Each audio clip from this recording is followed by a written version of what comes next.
بص شوف الحتة دي، تعرف تترجمها بالانجلش؟ دول عالم زباله، بس احنا برضو متربيين. بيقولوا دول عالم زبالة. كلمة عالم زبالة دي بتتقال ازاي بالانجلش؟ عادي هنقول عادي خالص they're garbage. they are garbage. they're garbage.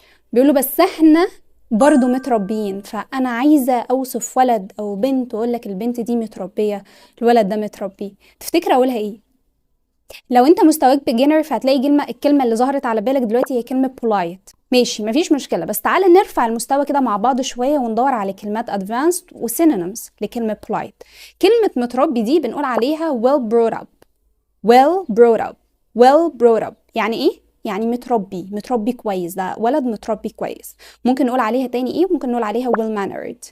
well mannered. فاقول لك بص على البنت دي، بص البنت دي متربية، اقول لك look at this girl she's well mannered. فأول كلمة قلنا عليها well brought up. تاني واحدة well mannered. ممكن نقول عليها well behaved. well bred. كل دي كلمات بمعنى محترم. ممكن نقول عليها كمان ايه؟ respectful. respectful. but we are respectful. وعايزة أقول إن إحنا متحضرين، إحنا متربيين وناس متحضرين. ممكن نقول علينا كمان civilized. civilized. فارجع تاني بقى شوف تاني عادل إمام بيقول إيه وحاول ترجم. ها دول عالم زباله، بس احنا برضو متربيين. تاني they're garbage. دول عالم زبالة. they're garbage بس احنا برضو متربيين. ها we are well brought up.